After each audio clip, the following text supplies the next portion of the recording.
నేను ఇక్కడికి వచ్చిన మా ఆడబిడ్డలు, మా గిరిజన ఆడబిడ్డలందరికీ నేను ఒకటే మాటిస్తున్నా. మీరు ఇక్కడ దాకా వచ్చినారు, కేసీఆర్ సార్ తరఫున మీకు మాటిస్తున్నాం. మీ పిల్లలు, మీ భర్తలు, మీ ఇంటి వాళ్ళు, మీ మగపిల్లలు ఎవరైతున్నారో మీ ఇంటికి తిరిగి వచ్చేదాకా మీకు మొత్తం మేమే చూసుకుంటాం. తప్పకుండా మొత్తంగా మేమే అండగా నిలబడతాం. మీరు ఆ విషయంలో ఎవరు టెన్షన్ పడకండి. మొత్తం కోర్టుకు మేమే పోతాం, కొట్లాట మేమే కొట్లాడతాం. మన లాయర్లు అందరూ ఉన్నారు, తీసుకొస్తా. నీ మనమని కూడా తీసుకొస్తా, టెన్షన్ పడకు.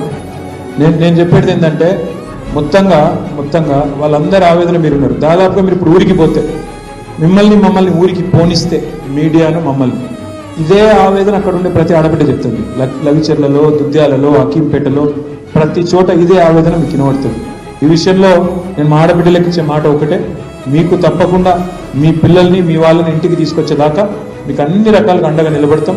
పూర్తి స్థాయిలో మీకు మేము న్యాయం చేసే ప్రయత్నం ప్రభుత్వంతో కొట్లాడి. నా పేరు జ్యోతి, ఊరు లగచెర్ల, మండలం దుద్యాల్, జిల్లా వికారాబాద్ మాది. ఫార్మా కోసమని కలెక్టర్ దగ్గరికి కూడా పోయినాము. అయితే కలెక్టర్ దగ్గరికి వెళ్ళినా కూడా అయితే ఫార్మా ఏం రాదని చెప్పిండు. ఫార్మా రాదు, మీటింగ్ అరేంజ్ చేయండి అని చెప్పిండు. మీటింగ్ అరేంజ్ చేయండి అని చెప్తే దుద్యాల్లో ఏమో మీటింగ్ అని టెంటులు అవన్నీ వేసిండ్రంట. దుద్యాల మండలం కదా, దుద్యాల్లో వేసిండ్రంట. మళ్ళీ వీరందరేమో లగచెర్లలో వచ్చి కూర్చున్నారు. అయితే ఇప్పుడు గిరిజన వాళ్ళకి తెలియదు, గిరిజన వాళ్ళకు కలెక్టర్ సార్ వచ్చిండు అనే విషయం ఎవరికి తెలియదు.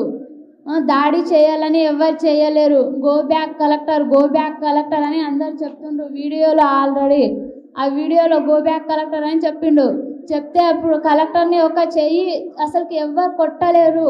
కలెక్టర్ వచ్చేటప్పుడు గన్ మ్యాన్ని తీసుకురావాలి, పోలీసులను కూడా తీసుకురావాలి. కలెక్టర్ ఒక్కడే వచ్చిండ్రు, ఎవరిని తీసుకురాలేరు.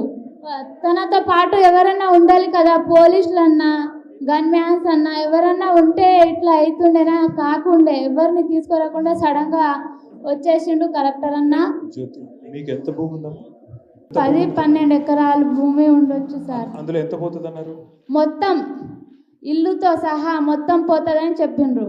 దాంతో మీ ఆయన ఆవేశపడి ఆందోళనకు పోయిండు. మరి ఆడ వెళ్ళినప్పుడు కొట్టలేడు మా ఆయన, జస్ట్ వీడియోలో కనిపిస్తుండ అంతే. వీడియోలో కనిపిస్తుండని మా ఆయనను జైల్లో వేసిండ్రు. జ్యోతి, ఒక మాట చెప్పు, నీకు సురేష్ అన్ననన్నా లేకపోతే నరేందర్ అన్ననన్నా దాడి చేయండి, చంపండి, బుద్ధుడిని చెప్పి ఎవరు చెప్పలేరు మాకు. ఎందుకు వచ్చింది కోపం? అయితే ఇప్పుడు మా భూములు పోతున్నాయని ఎవరికన్నా కోపం రాదా అన్న? ఎవరికన్నా వస్తుంది కదా. మీ ఇల్లు పోతుంది, మీ భూమి పోతుంది, అన్నీ పోతున్నాయి. మరి అన్నీ పోతే మేము ఎలా బతకాలి? మేమేం చేసి మా పిల్లలను పోషించాలి? ప్రభుత్వం పైసలు ఇస్తామని మాకు చెప్పలేరు సార్, చెప్పలేరు. తిరుపతి రెడ్డి గారు ఏం చెప్పలేరు. నిన్న వచ్చి దుద్యాల మీటింగ్లో అరేంజ్ చేసి ఫార్మా పక్కా వస్తుంది, అందరు సిగ్నేచర్ పెట్టాలి అని నిన్న వచ్చి చెప్పిపోయిండు.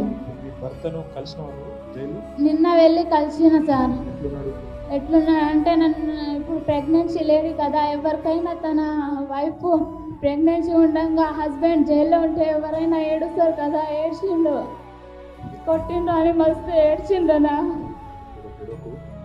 ప్రెగ్నెంట్ ఉన్నావు, ఏడవకు. కాకపోతే ఆయన కొట్టిండ్రా పోలీసు వాళ్ళు? కొట్టిండని చెప్పిండనా. చేతుల పైన ఇచ్చిండు.